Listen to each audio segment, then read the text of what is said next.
Time at 9 ಅಲ್ಲಿ ಇವತ್ತಿನ ಇಡೀ ದಿನದ ಪ್ರಮುಖ ಬೆಳವಣಿಗೆಗಳ ವಿಶೇಷ ವರದಿಗಳನ್ನು ತೋರಿಸ್ತೀವಿ. ಆದರೆ ಅದಕ್ಕೂ ಮೊದಲು ರಾಜ್ಯ, ದೇಶ ಹಾಗೂ ವಿದೇಶದಲ್ಲಿ ನಡೆದಿರುವ ಟಾಪ್ 18 ಸುದ್ದಿಯನ್ನ ನೋಡೋಣ. ಮಧ್ಯಪ್ರಾಚ್ಯದಲ್ಲಿ ಸಂಘರ್ಷ ದಿನೇ ದಿನೇ ಬಿಗಡಾಯಿಸುತ್ತಿದೆ. ಬಂದ್ ಆಗಿರುವ ಹಾರ್ಮುಜ್ ಜಲಸಂಧಿಯನ್ನ ಓಪನ್ ಮಾಡುವಂತೆ ಇರಾನ್ಗೆ ಟ್ರಂಪ್ 48 ಗಂಟೆಗಳ ಡೆಡ್ಲೈನ್ ಕೊಟ್ಟಿದ್ದಾರೆ. ಇರಾನ್ ಶತ್ರುಗಳಿಗೆ ಜಲಮಾರ್ಗ ತೆಗೆಯಲ್ಲ ಅಂತ ಹೇಳ್ತಿದೆ. ಇದರಿಂದ ಭಾರತದಲ್ಲಿ ತೈಲ, ಅನಿಲ ಹಾಗೂ ಗೊಬ್ಬರ ಸಮಸ್ಯೆ ಇನ್ನೂ ಜಾಸ್ತಿ ಆಗ್ತಿದೆ. ಅಮೆರಿಕ, ಗಲ್ಫ್ ರಾಷ್ಟ್ರಗಳಿಂದ ಭಾರತಕ್ಕೆ ಬರಬೇಕಿದ್ದ ಯೂರಿಯಾ, ಅಮೋನಿಯಂ, ಡಿಎಪಿ ಪೂರೈಕೆಯಲ್ಲಿ ವ್ಯತ್ಯಯ ಉಂಟಾಗಿದೆ. ಯುದ್ಧ ಹೀಗೆ ಮುಂದುವರೆದರೆ ರಸಗೊಬ್ಬರ ಬೆಲೆ ಏರಿಕೆಯಾಗೋ ಸಾಧ್ಯತೆ ಇದೆ. ಹೀಗಾಗಿ ಪ್ರಧಾನಿ ಮೋದಿ ಇವತ್ತು ಮಹತ್ವದ ಸಭೆ ನಡೆಸಿದ್ದಾರೆ. ಹಿರಿಯ ಸಚಿವರ ಜೊತೆ ಸಭೆ ಮಾಡಿದ್ದು, ಚರ್ಚಿಸಿದ್ದು, ಜನರಿಗೆ ತೊಂದರೆ ಆಗದ ಹಾಗೆ ಪರಿಸ್ಥಿತಿ ನಿಭಾಯಿಸಿ ಅಂತ ಸೂಚನೆ ಕೊಟ್ಟಿದ್ದಾರೆ. ನಿರಂತರ ಯುದ್ಧದಿಂದಾಗಿ ಸಂಕಷ್ಟಕ್ಕೆ ಸಿಲುಕಿರುವ ಇರಾನ್ಗೆ ಜಮ್ಮು ಕಾಶ್ಮೀರದ ಬಡ್ಗಾಮ್ ನಿವಾಸಿಗಳು ಸಹಾಯ ಮಾಡಿದ್ದಾರೆ. ಚಿನ್ನ, ಬೆಳ್ಳಿ, ಪಾತ್ರೆ ಮತ್ತು ಹಣವನ್ನು ದಾನವಾಗಿ ಕೊಟ್ಟಿದ್ದು, ಇರಾನ್ನೊಂದಿಗೆ ನಾವಿರ್ತೀವಿ ಅನ್ನುವ ಒಗ್ಗಟ್ಟು ಪ್ರದರ್ಶಿಸಿದ್ದಾರೆ. ಜಮ್ಮು ಕಾಶ್ಮೀರದ ಜನರಿಗೆ ಇರಾನ್ ಸರ್ಕಾರವು ಕೃತಜ್ಞತೆ ಸಲ್ಲಿಸಿದೆ. ಅಮೆರಿಕ ಇಸ್ರೇಲ್ ದಾಳಿಯಿಂದ ತತ್ತರಿಸಿರುವ ಇರಾನ್ ಭಾರತೀಯ ಮಾನವೀಯ ನೆರವಿಗೆ ಧನ್ಯವಾದ ಹೇಳಿದೆ. ಮಾರ್ಚ್ 18ರಂದು ಇರಾನ್ನ ರೆಡ್ ಕ್ರೆಸೆಂಟ್ ಸೊಸೈಟಿಗೆ ಭಾರತ ಸರ್ಕಾರ ವೈದ್ಯಕೀಯ ನೆರವು ಕೊಟ್ಟಿತ್ತು. ನಿಮ್ಮ ದಯೆ ಮತ್ತು ಮಾನವೀಯತೆಯನ್ನು ನಾವು ಎಂದಿಗೂ ಮರೆಯಲ್ಲ ಅಂತ ಭಾರತದಲ್ಲಿರುವ ಇರಾನ್ ರಾಯಭಾರ ಕಚೇರಿ ಧನ್ಯವಾದ ತಿಳಿಸಿದೆ. ಮಧ್ಯಪ್ರಾಚ್ಯದಲ್ಲಿ ಯುದ್ಧದ ಹಿನ್ನೆಲೆ ಇರಾನ್ ಪ್ರತಿದಾಳಿಗಳಿಂದ ಅಮೆರಿಕದ ನೆಲೆಗಳು ಹಾನಿಯಾಗಿದೆ. ಅಮೆರಿಕಾಗೆ ಸುಮಾರು $800 ಮಿಲಿಯನ್ ನಷ್ಟ ಉಂಟಾಗಿದೆ. ಜೋರ್ಡನ್ ಸೇರಿದಂತೆ ಹಲವು ದೇಶಗಳಲ್ಲಿರುವ ಅಮೆರಿಕದ ಪ್ರಮುಖ ಸೈನಿಕ ಮೂಲಸೌಕರ್ಯಗಳು, ವಿಶೇಷವಾಗಿ ಥಾಡ್ ರಾಡಾರ್ ವ್ಯವಸ್ಥೆಗಳು ಹಾನಿಗೆ ಒಳಗಾಗಿವೆ. ಇತ್ತ ಯುದ್ಧದಿಂದ ಜಾಗತಿಕವಾಗಿ ಭಾರೀ ಸಮಸ್ಯೆಯಾಗಿದೆ. ಭಾರತದಲ್ಲಿ ಪವರ್ ಪೆಟ್ರೋಲ್ ದರ ₹2 ಏರಿಕೆ ಮಾಡಲಾಗಿತ್ತು. ಈಗ ಶ್ರೀಲಂಕಾದಲ್ಲೂ ಕೂಡ ಪೆಟ್ರೋಲ್ ದರ ಏರಿಕೆ ಮಾಡಲಾಗಿದೆ. ಪ್ರತಿ ಲೀಟರ್ ಪೆಟ್ರೋಲ್, ಡೀಸೆಲ್ ಮೇಲೆ ಏಕಾಏಕಿ %25 ದರ ಏರಿಕೆ ಮಾಡಲಾಗಿದೆ. ಪೆಟ್ರೋಲ್, ಡೀಸೆಲ್ ಸಿಗಲ್ಲ ಅನ್ನುವ ವದಂತಿಯಿಂದ ಬಂಕ್ಗಳಿಗೆ ವಾಹನ ಸವಾರರು ಮುಗಿಬಿದ್ದಿದ್ದಾರೆ. ದಾವಣಗೆರೆಯಲ್ಲಿ ಮುಸ್ಲಿಂ ಸಮುದಾಯಕ್ಕೆ ಕಾಂಗ್ರೆಸ್ ಟಿಕೆಟ್ ಕೈತಪ್ಪಿದ್ದಕ್ಕೆ ಅಲ್ಪಸಂಖ್ಯಾತರು ಸಿಡಿದೆದ್ದಿದ್ದಾರೆ. ದಾವಣಗೆರೆಯ ಅಖ್ತಾರ್ ರಜಾ ವೃತ್ತದಲ್ಲಿ ಕೈಯಲ್ಲಿ ಕಪ್ಪು ಬಾವುಟ ಹಿಡಿದು ನೂರಾರು ಜನ ಆಕ್ರೋಶ ವ್ಯಕ್ತಪಡಿಸಿದರು. ಕಾಂಗ್ರೆಸ್ಗೆ ರಾಜೀನಾಮೆ ಕೊಡ್ತೀವಿ, ಯಾರೂ ಮತ ಹಾಕಬೇಡಿ ಅಂತ ಕಾಂಗ್ರೆಸ್ ನಾಯಕರ ವಿರುದ್ಧ ಘೋಷಣೆಗಳನ್ನು ಕೂಗಿದ್ದಾರೆ. ವಿಧಾನಸಭಾ ಚುನಾವಣೆಗೂ ಮುನ್ನವೇ ತಮಿಳುನಾಡು ಆಡಳಿತಾರೂಢ ಪಕ್ಷ ಡಿಎಂಕೆ ನೇತೃತ್ವದ ಮೈತ್ರಿಕೂಟದಲ್ಲಿ ಬಿರುಕು ಮೂಡಿದೆ. ಎಸ್ಪಿಎ ಮೈತ್ರಿಕೂಟದಿಂದ ಹೊರಬರುವುದಾಗಿ ತಮಿಳಿಗ ವಳುರಿಮ್ಮೈ ಪಕ್ಷ ಘೋಷಿಸಿದೆ. ಡಿಎಂಕೆ ದೊಡ್ಡಣ್ಣನಂತೆ ವರ್ತಿಸುತ್ತಿದೆ, ಇಂತಹ ಧೋರಣೆಯನ್ನು ನಾವು ಸಹಿಸೋದಿಲ್ಲ ಅಂತ ಟಿವಿಕೆ ಸ್ಥಾಪಕ ಟಿ ವೇಲ್ ಮುರುಗನ್ ತಿಳಿಸಿದ್ದಾರೆ. ಬೆಂಗಳೂರಿನ ಅನಿಲ್ ಕುಂಬಳೆ ಸರ್ಕಲ್ನಲ್ಲಿ ಐಷಾರಾಮಿ ಕಾರ್ ಡ್ರಿಫ್ಟಿಂಗ್ ಪ್ರಕರಣಕ್ಕೆ ಟ್ವಿಸ್ಟ್ ಸಿಕ್ಕಿದೆ. ಮುತ್ತಪರೈ ಪುತ್ರ ರಿಕ್ಕಿ ರೈ ಕಾರ್ ಡ್ರಿಫ್ಟ್ ಮಾಡಿದ್ದು, ಕಬ್ಬನ್ ಪಾರ್ಕ್ ಸಂಚಾರ ಠಾಣೆ ಪೊಲೀಸರು ಕಾರನ್ನು ಸೀಸ್ ಮಾಡಿದ್ದಾರೆ. ವಿಚಾರಣೆಗೆ ಹಾಜರಾಗುವಂತೆ ರಿಕ್ಕಿ ರೈಗೂ ನೋಟಿಸ್ ಕೊಟ್ಟಿದ್ದಾರೆ. ದೆಹಲಿಯಲ್ಲಿ ಕಾರು ಖರೀದಿಸಿದ್ದ ರಿಕ್ಕಿ ರೈ ಕರ್ನಾಟಕದಲ್ಲಿ ನೋಂದಣಿಗೆ ಅರ್ಜಿ ಸಲ್ಲಿಸಿದ್ರು. ದೆಹಲಿಯಿಂದ ಎನ್ಒಸಿ ಸಿಗೋ ಮುನ್ನವೇ ಕರ್ನಾಟಕದ ನಂಬರ್ ಪ್ಲೇಟ್ ಕಾರಿಗೆ ಅಳವಡಿಸಿದ್ದ ಬಗ್ಗೆಯೂ ತನಿಖೆ ನಡೀತಾ ಇದೆ. ಗ್ರೇಟರ್ ಬೆಂಗಳೂರು ಚುನಾವಣೆಗೆ ಬಿಜೆಪಿ ಭರ್ಜರಿ ಸಿದ್ಧತೆ ಆರಂಭಿಸಿದೆ. ಜಿಬಿಎಯ 5 ಪಾಲಿಕೆ ಹಾಗೂ ಬೆಂಗಳೂರಿನ 28 ವಿಧಾನಸಭಾ ಕ್ಷೇತ್ರಗಳಿಗೂ ಉಸ್ತುವಾರಿಗಳ ನೇಮಕ ಮಾಡಲಾಗಿದೆ. ಬಿವೈ ವಿಜೇಂದ್ರ, ಆರ್ ಅಶೋಕ್, ಛಲವಾದಿ ನಾರಾಯಣಸ್ವಾಮಿ, ವಿ ಸೋಮಣ್ಣ, ಶೋಭಾ ಕರಂದ್ಲಾಜೆ ಸೇರಿದಂತೆ ಪ್ರಮುಖರಿಗೆ ಬಿಜೆಪಿ ಜವಾಬ್ದಾರಿ ಕೊಟ್ಟಿದೆ. ರಾಜ್ಯದಲ್ಲಿ ಮುಂದಿನ ಶೈಕ್ಷಣಿಕ ವರ್ಷದಿಂದ ಪಠ್ಯಪುಸ್ತಕ ದರ ₹50 ಏರಿಸುವ ಪ್ರಸ್ತಾವನೆ ಶಿಕ್ಷಣ ಇಲಾಖೆ ಮುಂದಿತ್ತು. ಇದೀಗ ತನ್ನ ನಿರ್ಧಾರದಿಂದ ಶಿಕ್ಷಣ ಇಲಾಖೆ ಹಿಂದೆ ಸರಿದಿದೆ. ಸರ್ಕಾರದ ವಿರುದ್ಧ ಭಾರೀ ಆಕ್ರೋಶ ಕೇಳಿಬಂದ ಹಿನ್ನೆಲೆಯಲ್ಲಿ ಇಲಾಖೆ ತನ್ನ ಪ್ರಸ್ತಾವನೆಯನ್ನ ಹಿಂಪಡೆದಿದೆ. ಆಂಧ್ರಪ್ರದೇಶದ ಪೂರ್ವ ಗೋದಾವರಿ ಜಿಲ್ಲೆಯಲ್ಲಿ ಕಲಬೆರಕೆ ಹಾಲು ಸೇವಿಸಿ 16 ಮಂದಿ ಮೃತಪಟ್ಟಿದ್ದಾರೆ. ರಾಜ ಮಹೇಂದ್ರವರಂ ಮಂಡಲಂನ ಈ ಗ್ರಾಮದಲ್ಲಿ ಈ ದುರಂತ ಸಂಭವಿಸಿದೆ. ಅಂಗಡಿಯೊಂದರಲ್ಲಿ ಖರೀದಿಸಿದ ಹಾಲು ಕುಡಿದು 16 ಮಂದಿ ಅಸುನೀಗಿದ್ದಾರೆ. ಹಾಲಿನಲ್ಲಿ ವಿಷಕಾರಿ ಎಥನಾಲ್ ಗ್ಲೈಕಾಲ್ ಮಿಶ್ರಣ ಆಗಿರುವುದು ಪತ್ತೆಯಾಗಿದೆ. ಜಾಗತಿಕ ಭಯೋತ್ಪಾದನಾ ಸೂಚ್ಯಂಕ ವರದಿ ಬಿಡುಗಡೆಯಾಗಿದೆ. ಸೂಚ್ಯಂಕದಲ್ಲಿ ಪಾಕಿಸ್ತಾನ ಮೊದಲ ಸ್ಥಾನದಲ್ಲಿದೆ. ಪಾಕಿಸ್ತಾನಕ್ಕೆ ಸೇರಿದ ಭಯೋತ್ಪಾದಕ ಸಂಘಟನೆಗಳು ನಡೆಸಿರುವ ಉಗ್ರ ದಾಳಿಯಲ್ಲಿ ಈ ವರ್ಷ 1139 ಮಂದಿ ಮೃತಪಟ್ಟಿದ್ದಾರೆ. 1595 ಜನ ಗಾಯಗೊಂಡಿದ್ದಾರೆ ಅಂತ ವರದಿಯಲ್ಲಿ ಉಲ್ಲೇಖಿಸಲಾಗಿದೆ. ಉತ್ತರಾಖಂಡದಲ್ಲಿ ಭಾರೀ ಹಿಮಪಾತವಾಗ್ತಿದೆ. ಕೇದಾರನಾಥ ದೇಗುಲ ಸಂಪೂರ್ಣವಾಗಿ ಹಿಮಾವೃತಗೊಂಡಿದೆ. ಉತ್ತರಾಖಂಡದಲ್ಲಿ ಅನೇಕ ಕಡೆ ರಸ್ತೆಗಳು ಕ್ಲೋಸ್ ಆಗಿದೆ. ರಸ್ತೆಗಳ ಮೇಲಿರುವ ಹಿಮವನ್ನ ತೆರವುಗೊಳಿಸಲಾಗುತ್ತಿದೆ. ಹಿಮಾಚಲ ಪ್ರದೇಶದಲ್ಲಿ ಹಲವು ದಿನಗಳಿಂದ ನಿರಂತರವಾಗಿ ಮಳೆಯಾಗುತ್ತಿದೆ. ಪರಿಣಾಮ ಮಂಡಿ ಜಿಲ್ಲೆಯಲ್ಲಿ ಹಲವು ಕಡೆ ಭೂಕುಸಿತ ಉಂಟಾಗಿದೆ. ಕೋಟ್ಲಿ, ರೋಪಾಡು ಸೇರಿದಂತೆ ಗುಡ್ಡಗಾಡು ಪ್ರದೇಶಗಳಲ್ಲಿ ಭೂಕುಸಿತ ಉಂಟಾಗಿ ಹಲವು ಮನೆಗಳಿಗೆ ಹಾನಿಯಾಗಿದೆ. ಜನ ಭಯಭೀತರಾಗಿದ್ದಾರೆ. ಚೈತ್ರ ನವರಾತ್ರಿಯ ಪ್ರಯುಕ್ತ ಜಮ್ಮುವಿನ ಪ್ರಸಿದ್ಧ ಮಾತಾ ವೈಷ್ಣೋದೇವಿ ದೇವಸ್ಥಾನಕ್ಕೆ ವಿಪರೀತ ಭಕ್ತರು ಬಂದಿದ್ದು ದಟ್ಟಣೆ ಉಂಟಾಗಿದೆ. ಮುನ್ನೆಚ್ಚರಿಕಾ ಕ್ರಮವಾಗಿ ವೈಷ್ಣೋದೇವಿ ಯಾತ್ರೆಯನ್ನು ತಾತ್ಕಾಲಿಕವಾಗಿ ಸ್ಥಗಿತಗೊಳಿಸಲಾಗಿದೆ. ಪ್ರಧಾನಿ ನರೇಂದ್ರ ಮೋದಿ ಅವರು ಭಾರತೀಯ ರಾಜಕೀಯ ಇತಿಹಾಸದಲ್ಲಿ ಹೊಸ ಮೈಲಿಗಲ್ಲು ಸಾಧಿಸಿದ್ದಾರೆ. ದೇಶದಲ್ಲಿ 8,931 ದಿನ ಸರ್ಕಾರದ ಮುಖ್ಯಸ್ಥರಾಗಿ ಅತಿ ಹೆಚ್ಚು ಕಾಲ ಸೇವೆ ಸಲ್ಲಿಸಿದ ವ್ಯಕ್ತಿಯಾಗಿ ಹೊಸ ದಾಖಲೆ ನಿರ್ಮಿಸಿದ್ದಾರೆ. ಇಷ್ಟು ದಿನ ಸಿಕ್ಕಿಂನ ಮಾಜಿ ಸಿಎಂ ಪವನ್ ಕುಮಾರ್ ಚಾಮ್ಲಿಂಗ್ ಹೆಸರಲ್ಲಿ 8,930 ದಿನಗಳು ಅಧಿಕಾರ ನಡೆಸಿದ ದಾಖಲೆ ಇತ್ತು. ಇರಾನ್ ದಾಳಿಯ ನಡುವೆ ಕತಾರಲ್ಲಿ ರಕ್ಷಣಾ ಸಚಿವಾಲಯಕ್ಕೆ ಸೇರಿದ ಹೆಲಿಕಾಪ್ಟರ್ ಪತನ ಆಗಿದೆ. ಗಸ್ತು ಕಾರ್ಯಾಚರಣೆ ನಡೆಸುತ್ತಿದ್ದಾಗ ತಾಂತ್ರಿಕ ದೋಷದಿಂದ ಕತಾರ್ನ ಪ್ರಾದೇಶಿಕ ಜಲಪ್ರದೇಶದಲ್ಲಿ ಅಪಘಾತಕ್ಕೀಡಾಗಿದೆ. ಈ ಅವಘಡದಲ್ಲಿ ಹೆಲಿಕಾಪ್ಟರ್ನಲ್ಲಿದ್ದ 6 ಮಂದಿ ಮೃತಪಟ್ಟಿದ್ದಾರೆ. ಇನ್ನುಳಿದ ಪ್ರಮುಖ ವಿದ್ಯಮಾನಗಳನ್ನು ವಿಸ್ತೃತವಾಗಿ ನೋಡೋಣ. ಕರ್ನಾಟಕದ 2 ಕ್ಷೇತ್ರಗಳ ಉಪಚುನಾವಣೆಗೆ 2 ಪಕ್ಷಗಳಿಂದ ಅಭ್ಯರ್ಥಿಗಳ ಘೋಷಣೆಯಾಗಿದೆ. ಕಾಂಗ್ರೆಸ್ ಪಾಲಿಗೆ ಕಗ್ಗಂಟಾಗಿದ್ದ ದಾವಣಗೆರೆಗೆ ಕೊನೆಗೂ ಶಾಮನೂರು ಮೊಮ್ಮಗನಿಗೆನೇ ಟಿಕೆಟ್ ಸಿಕ್ಕಿದೆ. ಆದರೆ ಸಮರ್ಥಿಗೆ ಟಿಕೆಟ್ ಕೊಟ್ಟಿದ್ದಂತೆ ಮುಸ್ಲಿಂ ಸಮುದಾಯದವರು ಬೀದಿಗಿಳಿದಿದ್ದಾರೆ. ಕಾಂಗ್ರೆಸ್ಗೆ ಈ ಸಲ ಸೋಲಿನ ರುಚಿ ತೋರಿಸಲೇಬೇಕು ಅಂತ ಬ್ರದರ್ಸ್ ಸಮರ ಸಾರಿದ್ದಾರೆ. ಬಾಗಲಕೋಟೆಗೆ ಉಮೇಶ್ ಮೇಟಿ, ದಾವಣಗೆರೆ ಸೀಟ್ ಕೂಡ ಮಲ್ಲಿಕಾರ್ಜುನ್ ಅವರಿಗೆ ಯಾರು ಗೆಲ್ಬಹುದು ಅವರಿಗೆ ಕೊಡ್ತಾರೆ. ಮತ್ತೆ ಬಿ ಬಾರಮ್ಮ ಅವ್ರ ಬಲಿಗೆ ಹೋಗ್ತಂತ ಅಂತ ಹೇಳಿದ್ರೆ ನಾವು ತಕ್ಕಂತ ಪಾಠ ಕಲಿಸ್ಲೇಬೇಕಲ್ಲ. ಮನೆಗೆ ಎಲ್ಲರೂ ಪ್ರೀತಿಯಿಂದ ಟಿಕೆಟ್ ಕೊಟ್ಟಿದ್ದಾರೆ. ಬಾಗಲಕೋಟೆಯಲ್ಲಿ 100% ಭಾರತೀಯ ಜನತಾ ಪಕ್ಷಕ್ಕೆ ಗೆಲುವು. ಟಿಕೆಟ್ ಕಗ್ಗಂಟಿಗೆ ಮುಕ್ತಿ, ನಿಲ್ತಿಲ್ಲ ಜಂಗಿ ಕುಸ್ತಿ. ಮೇಟಿ ಮತ್ತು ಶಾಮನೂರು ಕುಟುಂಬಕ್ಕೆ ಕೈ ಮಣೆ. ರಾಜ್ಯ ರಾಜಕೀಯದಲ್ಲಿ ಬೈ ಎಲೆಕ್ಷನ್ ಬಿರುಗಾಳಿ ಜೋರಾಗಿ ಬೀಸೋದಕ್ಕೆ ಶುರುವಾಗಿದೆ. ಚುನಾವಣೆ ಹತ್ತಿರವಾಗ್ತಾ ಇದ್ದಂತೆ 2 ಪಕ್ಷಗಳು ರಣತಂತ್ರ ಶುರು ಮಾಡಿವೆ. ಕಮಲ ಪಾಳಯದಲ್ಲಿ ಟಿಕೆಟ್ ಅನೌನ್ಸ್ ಆಗಿ 4-5 ದಿನವೇ ಆಗೋಯಿತು. ಆದರೆ ಕಾಂಗ್ರೆಸ್ಗೆ ಮಾತ್ರ ಟಿಕೆಟ್ ಹಂಚಿಕೆಯೇ ಕಗ್ಗಂಟಾಗಿ ಹೋಗಿತ್ತು. ಹೀಗಾಗಿಯೇ ಇಷ್ಟು ದಿನ ಅಳೆದು ತೂಗಿ ಈಗ ಟಿಕೆಟ್ ಫೈನಲ್ ಮಾಡಿದ್ದಾರೆ. ಕುಟುಂಬ ರಾಜಕೀಯಕ್ಕೆ ಮತ್ತೆ ಮಣೆ ಹಾಕಲಾಗಿದ್ದು, ದಾವಣಗೆರೆಯಲ್ಲಿ ಶಾಮನೂರು ಮೊಮ್ಮಗನಿಗೆ ಟಿಕೆಟ್ ಭಾಗ್ಯ ಸಿಕ್ಕರೆ, ಬಾಗಲಕೋಟೆಯಲ್ಲಿ ಮೇಟಿ ಮಗನಿಗೆ ಕಾಂಗ್ರೆಸ್ ಟಿಕೆಟ್ ಸಿಕ್ಕಿದೆ. ಇದೇ ಈಗ ಮತ್ತೊಂದು ಸುತ್ತಿನ ಜಂಗಿ ಕುಸ್ತಿಗೆ ವೇದಿಕೆ ಮಾಡಿಕೊಟ್ಟಿದೆ. ನಮಗೆ ಕಾಂಗ್ರೆಸ್ ಪಕ್ಷದಿಂದ ಬಹಳ ನೋವಾಗಿದೆ ಸರ್. ಬೈ ಎಲೆಕ್ಷನ್ ಅನ್ನೋದು ಕಾಂಗ್ರೆಸ್ ಪಾಲಿಗೆ ಅಗ್ನಿ ಪರೀಕ್ಷೆಯಾಗಿ ಮಾರ್ಪಟ್ಟಿದೆ. ಯಾಕಂದ್ರೆ 2 ಕ್ಷೇತ್ರದಲ್ಲಿ ಇದ್ದಿದ್ದು ಕಾಂಗ್ರೆಸ್ ನಾಯಕರೇ, ಜೊತೆಗೆ ಸರ್ಕಾರ ಇರೋದು ಕೂಡ ಕಾಂಗ್ರೆಸ್. ಹೀಗಾಗಿ 2 ಕ್ಷೇತ್ರವನ್ನ ಗೆಲ್ಲಲೇಬೇಕು ಅನ್ನೋ ಜಿದ್ದಿಗೆ ಬಿದ್ದಿದೆ. ಇದೇ ಕಾರಣಕ್ಕೆ ಇಷ್ಟು ದಿನ ಅಳೆದು ತೂಗಿ ಈಗ ಟಿಕೆಟ್ ಹಂಚಿಕೆ ಮಾಡಿದ್ದಾರೆ. ದಾವಣಗೆರೆ ದಕ್ಷಿಣ ಕ್ಷೇತ್ರಕ್ಕೆ ಸಮರ್ಥವರನ್ನ ಆಯ್ಕೆ ಮಾಡಿದರೆ, ಬಾಗಲಕೋಟೆಯಿಂದ ಉಮೇಶ್ ಮೇಟಿಗೆ ಮಣೆ ಹಾಕಿದ್ದಾರೆ. ಬಾಗಲಕೋಟೆಗೆ ಉಮೇಶ್ ಮೇಟಿ 2ನೇ ಮಗ. ದಾವಣಗೆರೆ ಸೀಟ್ ಕೂಡ ನಿನ್ನೆ ಎಲ್ಲ ಮೈನಾರಿಟಿ ಲೀಡರ್ಸು, ಚೀಫ್ ಮಿನಿಸ್ಟರು, ನಾನು ಒಮ್ಮತದ ತೀರ್ಮಾನಕ್ಕೆ ಬಂದಿದೆ. ಒಮ್ಮತಕ್ಕೆ ಚುನಾವಣೆ ಮಾಡಿ 2 ಸೀಟನ್ನು ಕೂಡ ಗೆಲ್ಸ್ಕೊಂಡು ಬರ್ತೀವಿ ಅಂತ ಹೇಳಿ ಒಪ್ಕೊಂಡಿದ್ದಾರೆ. ಏನು ಅಲ್ಪಸಂಖ್ಯಾತರಾಗಿರ್ಬೋದು, ಎಲ್ಲ ಸಮಾಜದವರು ಒಟ್ಟುಗೂಡಿ ಈ ಕಾಂಗ್ರೆಸ್ ಪಕ್ಷದ ಅಭ್ಯರ್ಥಿನ ನಾವು ಗೆಲ್ಸ್ಬೇಕಿದೆ 2 ಕಡೆಗೂ. ಯಾವಾಗಲೂ ಪ್ರತಿ ಎಲೆಕ್ಷನ್ ನೀವು ನೋಡ್ರಿ, ಆಸ್ಪಿರೆಂಟ್ಸ್ ಭಾಳ ಜನ ಇರ್ತಾರೆ. ಆಮೇಲೆ ಆಸ್ಪಿರೆಂಟ್ಸ್ ಅವರು ಕೇಳ್ತಾರೆ, ಅದರಲ್ಲಿ ಏನೂ ತಪ್ಪಿಲ್ಲ. ಕೊನೆಗೆ ಪಾರ್ಟಿ ಯಾರು ಸಮರ್ಥ ವ್ಯಕ್ತಿ ಇದ್ದಾರೆ, ಯಾರು ಗೆಲ್ಬೋದು ಅವರಿಗೆ ಕೊಡ್ತಾರೆ, ಯಾರು ಊರನ್ನ ಮುಂದುವೈತಾರೆ ಅವರಿಗೆ ಕೊಡ್ತಾರೆ. ಕಾಂಗ್ರೆಸ್ ಅಭ್ಯರ್ಥಿ ಆಯ್ಕೆ ಆಗಿರೋದ್ರಿಂದ ಸಮರ್ಥ ಮಲ್ಲಿಕಾರ್ಜುನ್ ಹಾಗೂ ಬಿಜೆಪಿ ಅಭ್ಯರ್ಥಿ ಶ್ರೀನಿವಾಸ ದಾಸಕರಿಯಪ್ಪ ಮಧ್ಯೆ ಜಿದ್ದಾಜಿದ್ದು ಶುರುವಾಗಿದೆ.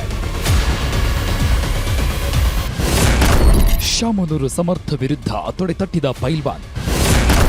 ಸಣ್ಣ ಪುಟ್ಟ ಕಿಡಿಗೇಡಿಗಳಿರ್ತಾರೆ ಅಂದ್ರು ಮಲ್ಲಿಕಾರ್ಜುನ್.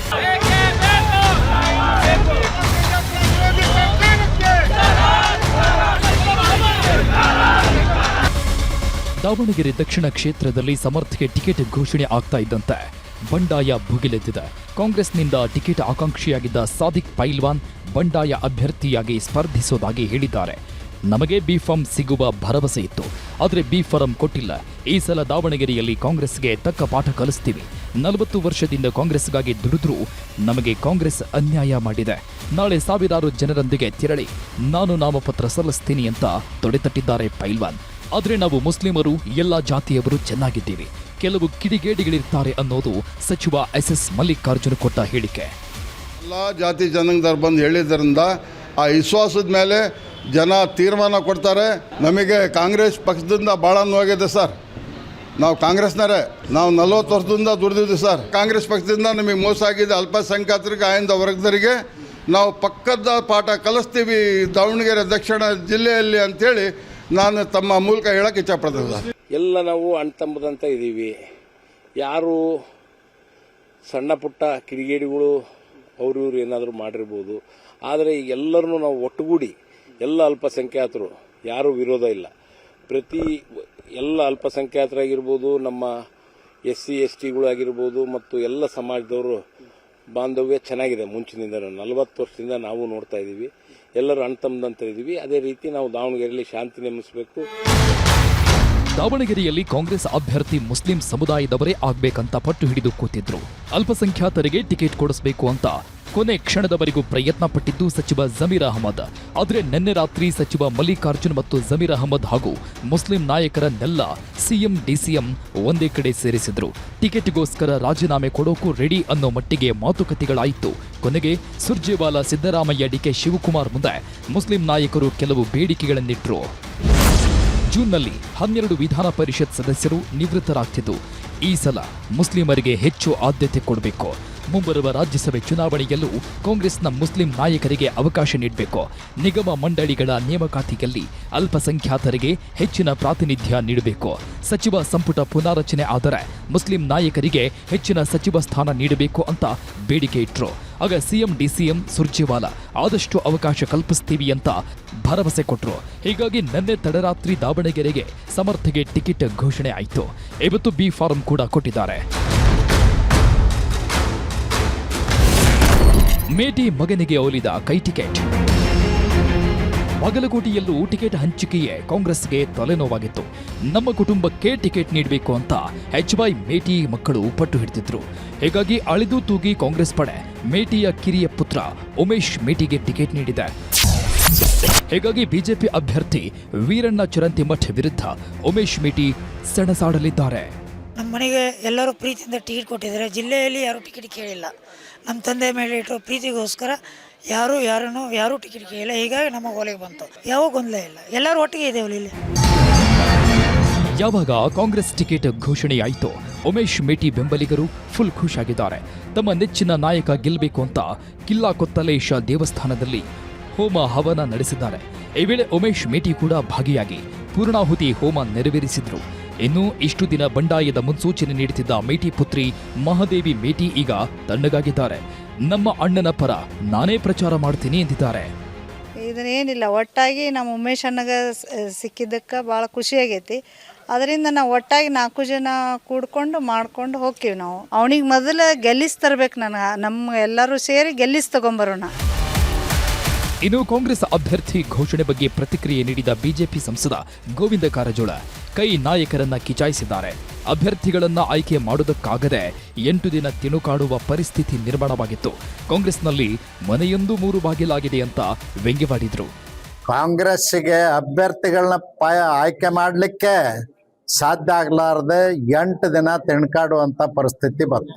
ಕಾಂಗ್ರೆಸ್ಸಿನ ಮನೆಯೊಂದು 3 ಬಾಗಿಲ ಅಂತಕ್ಕಂಥದ್ದು ಈಗಾಗಲೇ ಸಾಬೀತಾಗಿದೆ. ಒಟ್ನಲ್ಲಿ ಕಾಂಗ್ರೆಸ್ ಪಾಲಿಗೆ ಕಗ್ಗಂಟಾಗಿದ್ದ ಟಿಕೆಟ್ ಹಂಚಿಕೆ ಬಿಚ್ಚಿಕೊಂಡಿದೆ. ಆದರೆ ದಾವಣಗೆರೆಯಲ್ಲಿ ಮುಸ್ಲಿಂ ನಾಯಕರು ಸಿಡಿದೇಳೋ ಮುನ್ಸೂಚನೆ ನೀಡುತ್ತಿದ್ದು ಉರಿಯೋ ಬೆಂಕಿಯನ್ನ ಹೇಗೆ ಆರಿಸ್ತಾರೆ ಅನ್ನೋದನ್ನ ಕಾದು ನೋಡಬೇಕಿದೆ. ದಾವಣಗೆರೆಯಿಂದ ಸಂಜಯ್ ಜೊತೆ ಮಂಜುನಾಥ ತಳವಾರ್, ನ್ಯೂಸ್ 18 ಬಾಗಲಕೋಟೆ. ಹಾರ್ಮುಜ್ ಜಲಸಂಧಿಗೆ ಮತ್ತೊಂದು ಘೋರ ಯುದ್ಧ ಶುರುವಾಗುವ ಲಕ್ಷಣ ಕಾಣಿಸ್ತಾ ಇದೆ. ಇರಾನ್ಗೆ ಅಮೆರಿಕ ಅಧ್ಯಕ್ಷ ಟ್ರಂಪ್ ಬೆದರಿಕೆ ಹಾಕಿದ್ದಾರೆ. ಬಂದ್ ಆಗಿರೋ ಹಾರ್ಮುಜ್ ಜಲಮಾರ್ಗ ಓಪನ್ಗೆ 48 ಗಂಟೆಗಳ ಡೆಡ್ಲೈನ್ ಕೊಟ್ಟಿದ್ದಾರೆ. ಆದರೆ ಟ್ರಂಪ್ ಬೆದರಿಕೆಗೆ ನಾವು ಹೆದರಲ್ಲ ಅಂತ ಇರಾನ್ ಕೌಂಟರ್ ಕೊಟ್ಟಿದೆ.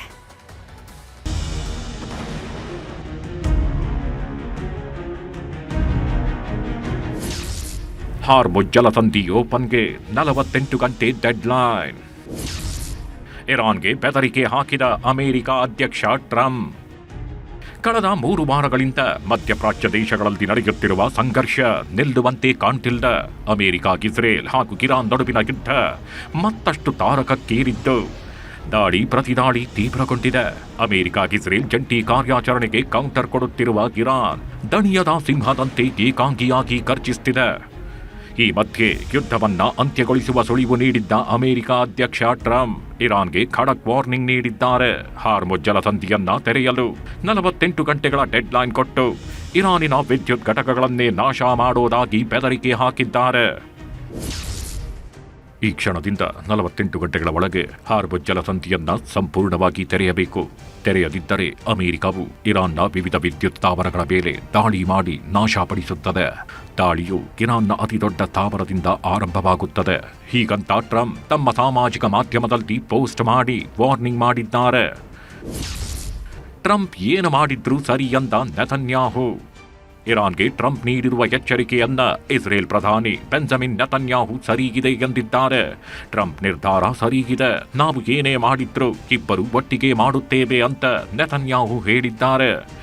I think President Trump knows exactly what he's doing, and whatever we do together and as far as possible in confidence. America ಇದರ ಮಧ್ಯೆ ಅರೇಬಿಯನ್ ಸಮುದ್ರಕ್ಕೆ ಪರಮಾಣು ಜಲಾಂತರ್ಗಾಮಿ ನೌಕೆಯನ್ನ ಕಳುಹಿಸಿದ್ದು. ಇರಾನ್ ಸಂಘರ್ಷ ಉಂಟಾದರೆ ದಾಳಿಗೆ ಅಮೆರಿಕಾದ ಈ ಪರಮಾಣು ಜಲಾಂತರ್ಗಾಮಿ ಸಜ್ಜಾಗಿದೆ. ಟ್ರಂಪ್ ಬೆದರಿಕೆಗೆ ಕೌಂಟರ್ ಕೊಟ್ಟ ಇರಾನ್ ಸೇನೆ. ಡೊನಾಲ್ಡ್ ಟ್ರಂಪ್ ಹಾಕಿರುವ ಬೆದರಿಕೆಗೆ ಇರಾನ್ ಡೋಂಟ್ ಕೇರ್ ಎಂದಿದೆ. ಮುಟ್ಟಿ ನೋಡಿಕೊಳ್ಳುವಂತೆ ತಿರುಗೇಟು ನೀಡಿದೆ. ನಮ್ಮ ವಿದ್ಯುತ್ ಸ್ಥಾವರಗಳನ್ನ ಮುಟ್ಟಿದ್ರೆ ಪರಿಣಾಮ ನೆಟ್ಟಗಿರಲ್ಲ. ಅಮೆರಿಕಾದ ಎಲ್ಲ ಎನರ್ಜಿ, ತಂತ್ರಜ್ಞಾನ ಮತ್ತು ಡಿಸಾಲಿನೇಷನ್ ಮೂಲಸೌಕರ್ಯಗಳನ್ನ ಧ್ವಂಸ ಮಾಡುವುದಾಗಿ ಇರಾನ್ ಸೇನೆ ಎಚ್ಚರಿಕೆ ನೀಡಿದೆ.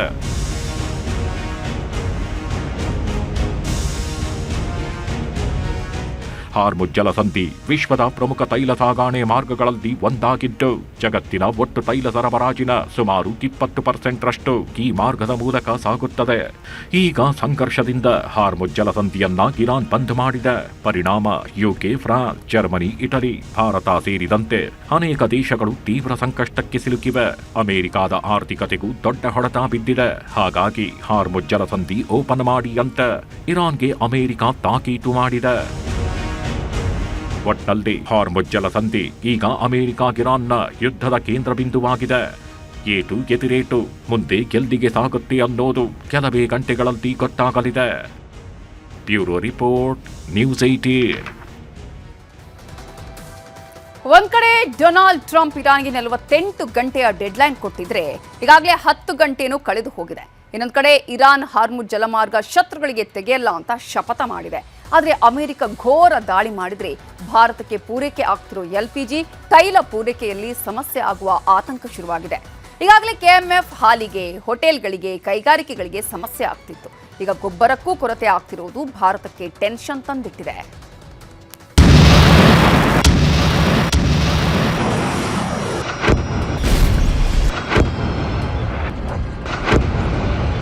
ಅಮೆರಿಕ, ಇಸ್ರೇಲ್ ಒಟ್ಟಿಗೆ ಸೇರ್ಕೊಂಡು ಇರಾನ್ ಮೇಲೆ ನಡೆಸ್ತಿರೋ ಯುದ್ಧ 23ನೇ ದಿನಕ್ಕೆ ಕಾಲಿಟ್ಟಿದೆ. ಅಮೆರಿಕ, ಇಸ್ರೇಲ್ ವಿಧ್ವಂಸಕ ದಾಳಿಯನ್ನ ಮುಂದುವರೆಸಿದ್ರೆ ಇರಾನ್ ಪ್ರತಿದಾಳಿ ಮಾಡ್ತಾನೇ ಇದೆ. ಆದ್ರೆ ಈ ಯುದ್ಧದಿಂದ ನರಕ ಅನುಭವಿಸ್ತಿರೋದು ಮಾತ್ರ ಪಶ್ಚಿಮ ಏಷ್ಯಾ ದೇಶಗಳು. ಅದರಲ್ಲೂ ಭಾರತ. ಯುದ್ಧದಿಂದ ಶುರುವಾದ ಗ್ಯಾಸ್ ಟ್ರಬಲ್ ರಾಜ್ಯದಲ್ಲಿ ದಿನಕ್ಕೊಂದು ವಲಯಗಳನ್ನ ವ್ಯಾಪಿಸಿಕೊಳ್ತಿದೆ.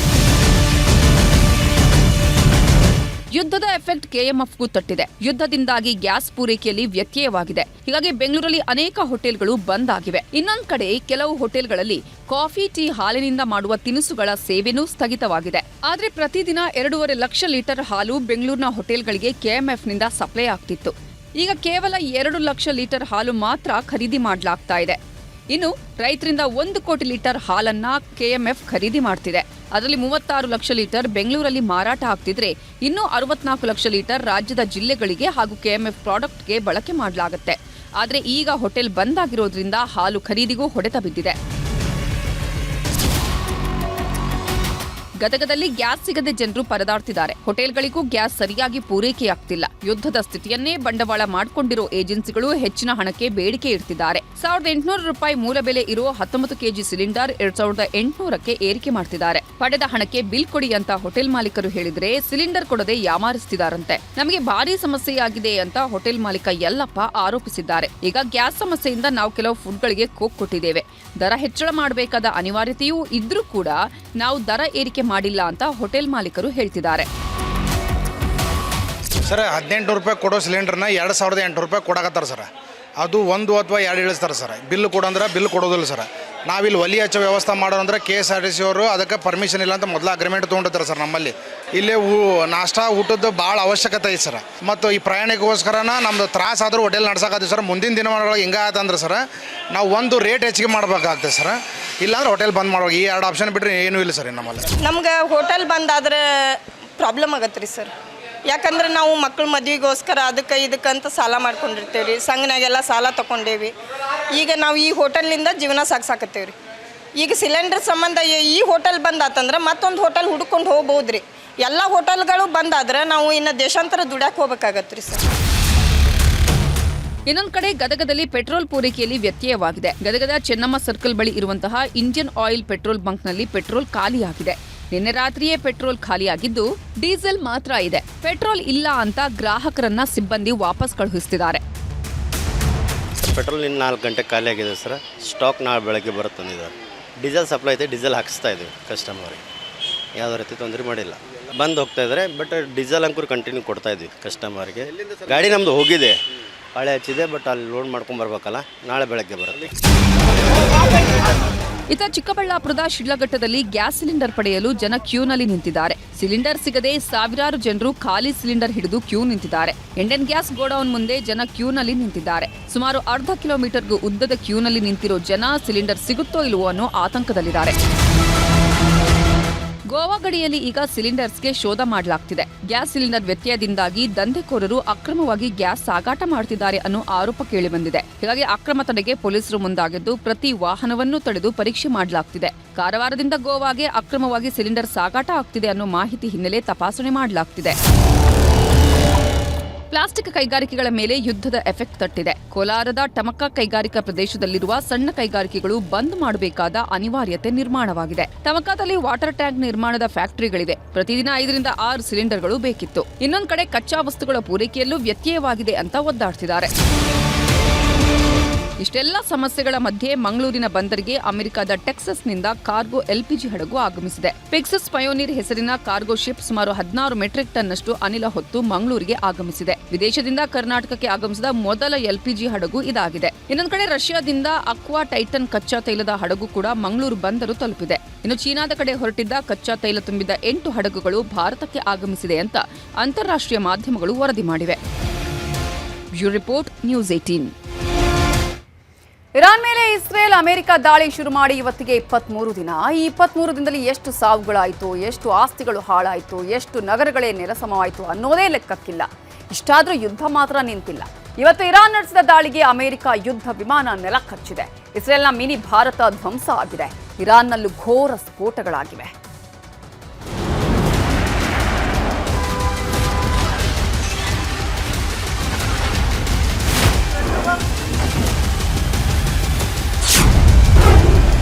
ಇಸ್ರೇಲ್ನ ಮಿನಿ ಭಾರತಕ್ಕೆ ಇರಾನ್ ಬಾಂಬ್. ಇರಾನ್ ಹಾಕಿದ ಕ್ಷಿಪಣಿ ದಕ್ಷಿಣ ಇಸ್ರೇಲ್ನಲ್ಲಿರುವ ಮಿನಿ ಭಾರತ ಅಂತಲೇ ಕರೆಸಿಕೊಂಡು ಡಿಮೋನಾ ಪಟ್ಟಣಕ್ಕೆ ಅಪ್ಪಳಿಸಿದೆ. ಎಷ್ಟು ಜನ ಸತ್ತಿದ್ದಾರೋ ಗೊತ್ತಿಲ್ಲ.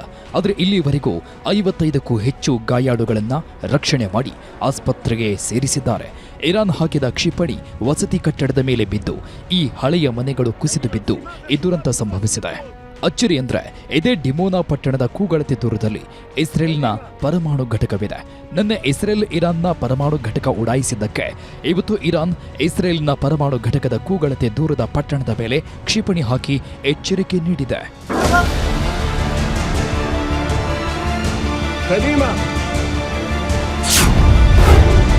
ಫಸ್ಟ್ ಟೈಮ್ ಹೊರಗೆ ಬಂದ ನೆತನ್ಯಾಹು. ಇಸ್ರೇಲಿನ ಮಿನಿ ಭಾರತ ಅಂತ ಕರೆಸಿಕೊಳ್ಳೋ ಡಿಮೋನಾ ಮೇಲೆ ಇರಾನ್ ದಾಳಿಗೆ ನೆತನ್ಯಾಹು ಸಿಟ್ಟಾದ್ರು. ಇಷ್ಟು ದಿನ ಕಚೇರಿ ಬಿಟ್ಟು ರಹಸ್ಯ ಸ್ಥಳದಲ್ಲೇ ಓಡಾಡ್ತಾ ಇದ್ದ ನೆತನ್ಯಾಹು ಮಿನಿ ಭಾರತಕ್ಕೆ ಅಟ್ಯಾಕ್ ಆದ ಸುದ್ದಿ ಕೇಳಿ ಹೊರಗೆ ಬಂದರು. ಡಿಮೋನ್ ಪಟ್ಟಣಕ್ಕೆ ಬಂದು ದುರಂತವನ್ನೆಲ್ಲ ಕಣ್ತುಂಬಿಕೊಂಡ್ರು. ರಕ್ಷಣಾ ಕಾರ್ಯಾಚರಣೆ ಬಗ್ಗೆಯೂ ಮಾಹಿತಿ ಪಡೆದ್ರು. ಏನೇ ಹಾನಿಗೊಳಗಾಗಿದ್ದರೂ ಪುನರ್ ನಿರ್ಮಿಸುತ್ತೇವೆ. ಇಸ್ರೇಲ್ ನಾಗರಿಕರು ಹೋಮ್ ಫ್ರಂಟ್ ಕಮಾಂಡ್ನ ಸೂಚನೆಗಳನ್ನು ಗಮನಿಸಿ ಜಾಗರೂಕರಾಗಿರಿ ಅಂತ ಮನವಿಯನ್ನು ಮಾಡಿದ್ರು. ಮೇಲೆ ಸಂರಕ್ಷಿತ ಸ್ಥಳಗಳನ್ನು ಪ್ರವೇಶಿಸಿ ದೇವರ ಸಹಾಯದಿಂದ ನಾವೆಲ್ಲರೂ ನಮ್ಮ ಜೀವಗಳನ್ನು ರಕ್ಷಿಸಿಕೊಳ್ಳುತ್ತೇವೆ.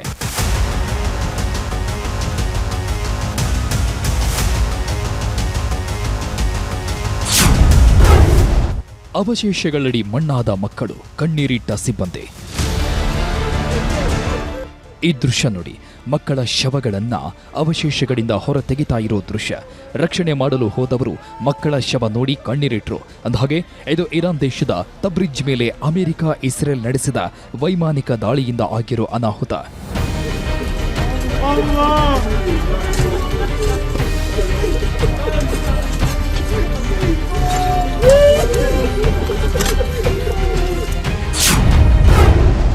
ಅಮೆರಿಕ F-15 ಉಡಾಯಿಸಿದ ಇರಾನ್ ದೇಶದ ತಬ್ರಿಜ್ಗೆ ಅಮೆರಿಕ ಬಾಂಬ್ ಹಾಕಿದ್ದಕ್ಕೆ ಇರಾನ್ ಅಮೆರಿಕನ ಯುದ್ಧ ವಿಮಾನವನ್ನೇ ಹೊಡೆದು ಹಾಕಿದೆ. ಹರ್ಮುಜ್ ದ್ವೀಪದ ಬಳಿ ಇರಾನ್ ಮೇಲೆ ಹಾರುತ್ತಿದ್ದ F-15 ಫೈಟರ್ ಜೆಟ್ ವಿಮಾನವನ್ನ ಇರಾನ್ ಸರ್ವನಾಶ ಮಾಡಿದೆ.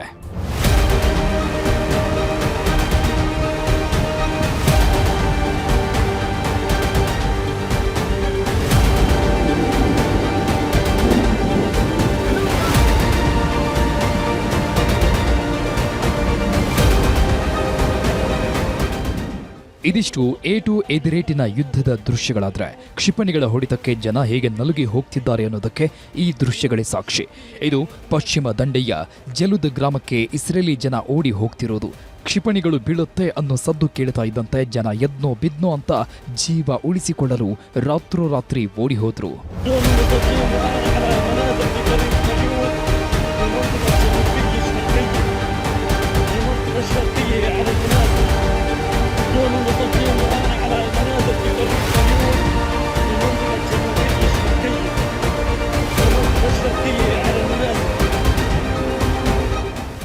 ಈ ದೃಶ್ಯ ನೋಡಿ, ನೂರಾರು ಜನ ಒಂದೇ ಕೊಠಡಿಯಲ್ಲಿ ಹೇಗಿದ್ದಾರೆ. ಕಣ್ಣೀರು, ಭಯ, ಆತಂಕ. ಎಲ್ಲಿ ಬಾಂಬ್ ಬಂದು ಅಪ್ಪಳಿಸುತ್ತೋ, ನಾವೆಲ್ಲ ಈ ಯುದ್ಧದಲ್ಲಿ ಸತ್ತೇ ಹೋಗ್ತೀವಿ ಅನ್ನೋ ಭಯ ಜನರನ್ನ ಕಾಡ್ತಿದೆ.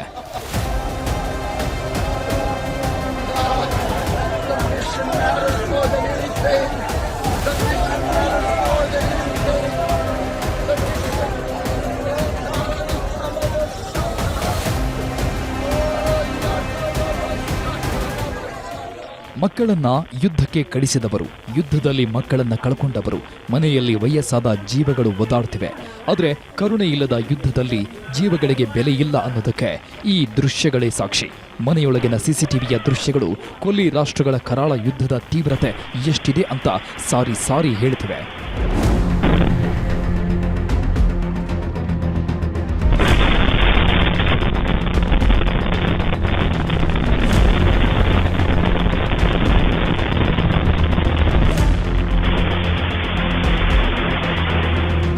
ಏನೇ ಆಗಲಿ, ದೇಶ ಆಳುವ ಜನನಾಯಕರ ಕೋಪಕ್ಕೆ ಜನ ಶಾಪಗ್ರಸ್ತರಾಗಿದ್ದಾರೆ. ಮುಸುಕಾದ ಮುಖಗಳು, ನೆಲೆಗಾಗಿ ಅಲಿದಾಡುವ ಕಣ್ಣುಗಳು, ಒಟ್ಟಾರೆ ಆತ್ಮವಿಲ್ಲದ ಜೀವಗಳಂತೆ ಬದುಕು ಕಳೆಯುತ್ತಿದ್ದಾರೆ. ಇರಾನ್ ಯುದ್ಧ ನಿಲ್ಲಿಸಲು ನಿರಾಕರಿಸಿದೆ. ಅಮೆರಿಕ ಇಸ್ರೇಲ್ ದಾಳಿಯನ್ನ ಉಲ್ಬಣಗೊಳಿಸಿದೆ. ಈಗ ಅಂತ್ಯವನ್ನ ಯಾರು, ಹೇಗೆ, ಯಾವಾಗ ಬರೆಯುತ್ತಾರೆ ಅನ್ನೋದಷ್ಟೇ ಜನರನ್ನ ಕಾಡ್ತಿರೋ ಕೆಟ್ಟ ಕನಸು.